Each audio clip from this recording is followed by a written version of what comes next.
세상이 주는 쾌락은 잠깐 있다 사라지는 안개와 같습니다. 그러나 주님이 우리에게 주시는 기쁨은 영원토록 우리와 함께하는 축복입니다. 오늘 이 하루 우리는 주님이 우리에게 주시는 기쁨에 집중하며 그 기쁨을 누리며 살아야 할 줄 믿습니다. 오늘은 잠언 22장과 23장의 말씀을 통독하겠습니다. 22장 여호와를 의뢰하는 자의 삶. 두 번째 22장 17에서 21절 지혜자들의 36 교훈집의 서론. 17에서 18절 교훈을 듣고 명심하라. 너는 귀를 기울여 지혜 있는 자의 말씀을 들으며 내 지식에 마음을 둘지어다. 19에서 21절 교훈의 근본 목적. 여호와를 의뢰하게 함. 진리의 확실한 말씀을 깨닫게 함. 너를 보내는 자에게 진리의 말씀으로 화답하게 하려 함. 하나님의 백성을 지혜로운 삶으로 이끌어주는 강화, 경구, 속담, 훈계 등 다양한 형식의 교훈들을 모은 잠언은 크게 세 부분으로 나뉩니다.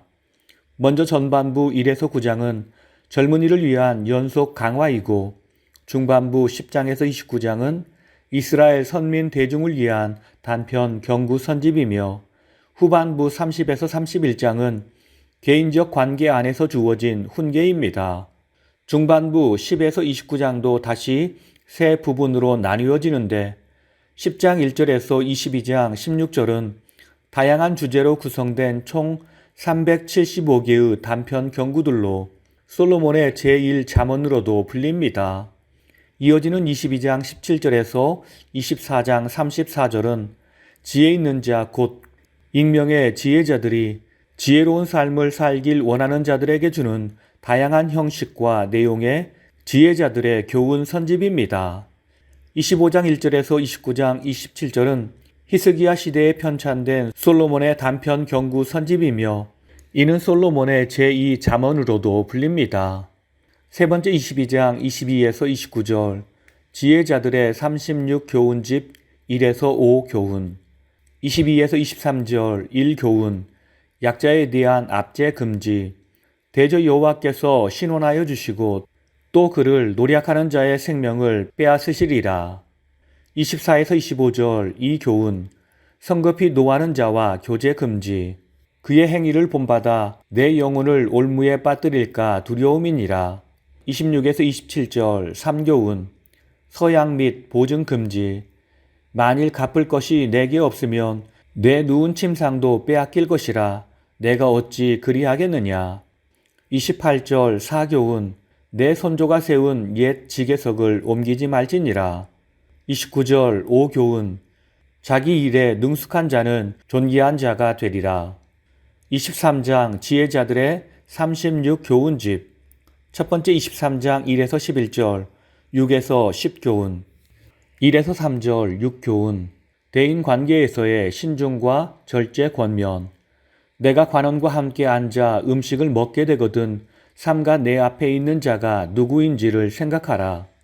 4에서 5절 7교훈 재물에 대한 집착과 무모한 계책의 금지 재물은 스스로 날개를 내어 하늘을 나는 독수리처럼 날아가리라. 6에서 8절 8교훈 악인과의 교제 금지 악한 눈이 있는 자의 음식을 먹지 말며 그의 맛있는 음식을 탐하지 말지어다. 9절 9교훈 미련한 자를 향해 충고하지 말라. 10에서 11절 10교훈 사회적 약자에 대한 탈취 금지 대저 그들의 구속자는 강하시니 그가 너를 대적하여 그들의 원한을 풀어주시리라. 두 번째 23장 12에서 21절 11에서 15교훈 12절 11교훈 훈계에 착심하며 지식의 말씀에 귀를 기울이라. 13에서 14절 12교훈 어린이에 대한 엄한 훈육의 필요성 강조 내가 그를 채찍으로 때리면 그의 영혼을 수월에서 구원하리라. 15에서 16절 13교훈 지혜와 정직으로 인한 기쁨의 강조 내 아들아 만일 내 마음이 지혜로우면 나 곧 내 마음이 즐겁게 되리라. 17에서 18절 14교훈 죄인들의 일시적 형통으로 인한 미혹 금지 내 마음으로 죄인의 형통을 부러워하지 말고 항상 여호와를 경외하라. 19에서 21절 15교훈. 바른 길의 추구와 방탕자와의 교제 금지. 내 아들아 너는 듣고 지혜를 얻어 내 마음을 바른 길로 인도할지니라. 술 취하고 음식을 탐하는 자는 가난하여질 것이요 잠자기를 즐겨하는 자는 헤어진 옷을 입을 것임이니라. 세 번째 23장 22에서 35절 16에서 18교훈. 22에서 25절 16교훈. 지혜로운 생활을 통한 효도의 권면. 의인의 아비는 크게 즐거울 것이요 지혜로운 자식을 낳는 자는 그로 말미암아 즐거울 것이니라. 내 부모를 즐겁게 하며 너를 낳는 어미를 기쁘게 하라. 26에서 28절 17교훈.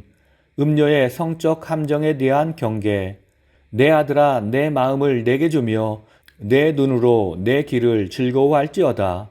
대저 음녀는 깊은 구덩이요 이방 여인은 좁은 함정이라. 29에서 35절 18교훈. 음주에 대한 경계.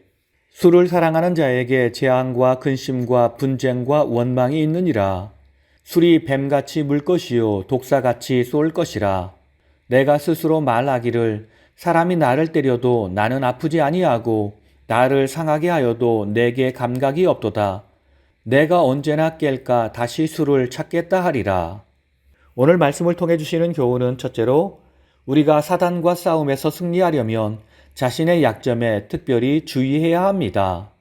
23장 2절을 보면 내가 만일 음식을 탐하는 자이거든 내 목에 칼을 둘 것이니라 라고 말씀합니다.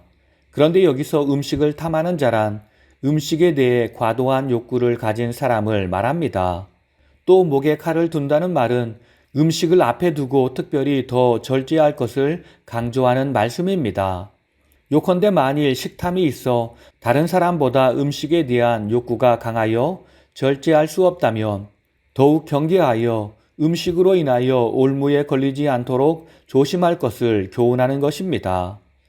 우리는 자신의 약점이 다른 사람에게 노출되는 것을 경계해야 합니다. 이것이 우리를 멸망으로 몰아갈 수 있기 때문입니다. 이 교훈은 다만 육체적인 의미로만 사용하는 것이 아니라 영적인 의미에서도 마찬가지입니다. 우리는 우리 영적인 약점에 대해서 잘 알고 있어야 합니다. 우리의 대적마귀가 우리를 호시탐탐 노리고 있기 때문입니다. 성경은 말씀하기를 어떤 사람도 완벽한 사람은 없다고 했습니다.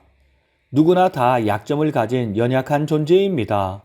그러나 우리가 내가 가진 약점을 잘 알고 있다면 그리고 깨어서 경계한다면 우리는 실수를 줄일 것입니다.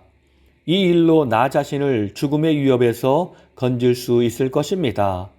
그러나 우리의 힘만으로는 이것은 불가능합니다. 날마다 성령님과 동행하며 성령님의 도움을 구한다면 보혜사 성령님이 우리를 지키시고 새롭게 해주실 것입니다. 두 번째, 이 땅의 것으로 만족을 얻으려는 것은 소금물을 마시는 것과 같습니다. 23장 35절 후반부를 보면 내가 언제나 깰까 다시 술을 찾겠다 하리라 라고 했습니다. 그런데 이는 분명 알코올에 중독된 자가 끝없이 술을 찾는 모습을 묘사한 것입니다. 여기에는 술의 무서운 중독성을 보여주고 있습니다. 즉 처음에 술을 마시기 시작할 때에는 도수가 약한 술을 조금씩 마시다가 서서히 양이 늘면서 도수가 높아지고 술을 마시는 횟수도 많아지게 됩니다. 그리하여 급기야는 화공약품 수준의 알코올을 마실 정도의 중독성을 보이며 도저히 헤어날 수 없는 악순환의 늪에 빠지게 됩니다. 그렇다면 왜 이리도 해로운 술에 사람들은 집착하게 되는 것일까요? 그 이유는 눈은 보아도 족함이 없고 귀는 들어도 가득 차지 아니하고 오로지 바람을 잡는 것과 같은 허무감을 줄 뿐이기 때문입니다. 그러나 술을 마시는 그 순간 그는 현실 속에서 경험하지 못하는 쾌락과 즐거움과 기쁨을 누릴 수 있습니다. 그래서 수많은 사람이 한 잔 더를 외치며 허상을 쫓다 파멸에 빠지곤 하는 것입니다. 그러므로 우리는 깨어 있어야 합니다. 우리의 만족은 오직 하나님과 우리 주님 안에 있음을 기억해야 합니다. 오늘 이 하루 만족함을 누릴 수 없는 세상에 집착하며 사는 것이 아니라 성령 안에서 말씀 안에서 살아 성령의 능력으로 나의 약점을 감추고 주님 기뻐하시는 일만 하여 주님 주시는 참 평안으로 행복과 기쁨을 누리는 복된 하루가 되길 예수님의 이름으로 축원합니다. 다 함께 기도하시겠습니다. 우리를 사랑하셔서 우리와 동행하시며 우리를 보호하시는 주님, 우리가 더욱더 주님의 사랑 안으로 들어가 그 안에 거하며 살게 하옵소서.